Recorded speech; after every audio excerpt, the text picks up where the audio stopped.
भारत के सबसे रोमांचक गेमिंग प्लेटफॉर्म विंजो पर हैं 70 से भी ज्यादा गेम्स। तो खेलो अपने मनपसंद गेम्स और रोज जीतो करोड़ों के इनाम। Download now from winzogames.com। Game में वित्तीय जोखिम शामिल है और इसकी आदत लग सकती है। जिम्मेदारी और अपनी जोखिम पर खेलें।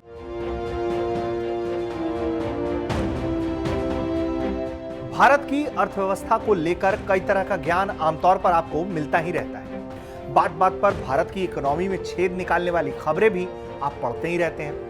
लेकिन हम आपको बताने जा रहे हैं ऐसी खबर जो इकोनॉमी के मोर्चे पर आपकी खबरों में आपका मूड ठीक करने वाली है। जहां कोविड-19 संकट के कारण दूसरे देशों की इकोनॉमी की सांसें फूल रही हैं, वहीं भारत की अर्थव्यवस्था ने रफ्तार पकड़ ली है। कम से कम जीएसटी कलेक्शन के आंकड़े तो यही बता रहे हैं। इसकी पुष्टि मार्च में हुए जीएसटी कलेक्शन के आंकड़े कर रहे हैं, जो मार्च 2020 के मुकाबले 27% अधिक है। 1-2% नहीं, ध्यान से सुनिए, 27% अधिक है। वित्त मंत्रालय के आंकड़े बताते हैं कि मार्च 2021 में सरकार को 1,23,902 करोड़ रुपए सकल जीएसटी राजस्व प्राप्त हुआ है। यानी 1,23,902 करोड़ रुपए सकल जीएसटी राजस्व प्राप्त हुआ है।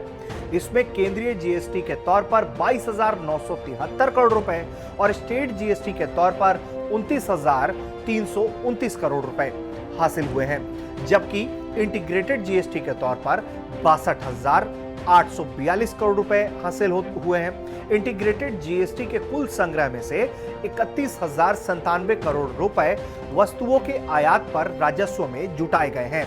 यानी कि हर तरफ से जो ये कमाई है वो बढ़ती हुई दिख रही है। वो जो आंकड़े हैं, वो जो आपके सामने आ रहे हैं, वो बता रहे हैं कि अर्थव्यवस्था रफ्तार पकड़ रही है। जीएसटी के तहत जो है 28% की दर के ऊपर की कुछ वस्तुओं पर सरकार 15% तक का सेस लगाती है और सेस से होने वाली आय जो है वो राज्यों के राजस्व के नुकसान की भरपाई में काम आ जाती है। सरकार ने अकेले इस मद से मार्च में 8,757 करोड़ रुपए का राजस्व जुटाया है।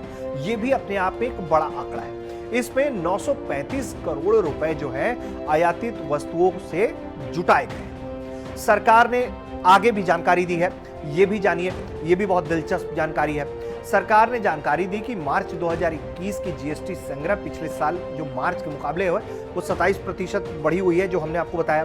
पिछले साल क्या आंकड़ा था? मार्च में सरकार ने 97,590 करोड़ रुपए का जीएसटी कलेक्शन किया था, जो इस बार 1,23,000 से ऊपर है।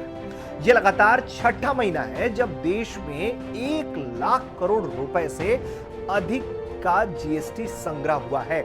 यह भी अपने आप में अप्रत्याशित है। मार्च 2021 में हुआ जीएसटी संग्रह 2015 में इसके लागू होने के बाद से अब तक का जो है वो इसके अब तक के इतिहास का सबसे ऊंचा स्तर बताया गया है। केंद्र सरकार ने यह भी जानकारी दी है कि मार्च 2021 में उसने राज्यों को राजस्व हानि के मुआवजे के तौर पर 30,000 करोड़ रुपए जो है वो जारी किए हैं। वहीं महाराष्ट्र सबसे अधिक जीएसटी संग्रह करने वाला राज्य रहा है। 17,038.49 करोड़ रुपए का जीएसटी संग्रह वहां से हुआ है। जाहिर तौर पर भारत की इकोनॉमी के मोर्चे से जुड़ी ये एक जबरदस्त खबर है, जिससे सरकार का भी हौसला बढ़ेगा, इससे निवेशकों का भी हौसला बढ़ेगा। क्योंकि ओवरऑल तरीके से जब अगर हम देखेंगे तो इंडियन इकोनॉमी में इस तरह की खबरों के बाद से वो पेस दिखाई पड़ेगा और उसके बाद निवेशक भी उत्साहित होकर बाजार में पैसे लगाएगा, जिससे ओवरऑल इकोनॉमी की जो तस्वीरें हैं वो सुधरती हुई नजर आ सकती है। आप देख रहे थे भारत तक। आपको ये वीडियो कैसा लगा हमें कमेंट करके बताइए। देखते रहिए भारत तक। नमस्कार, जय हिंद।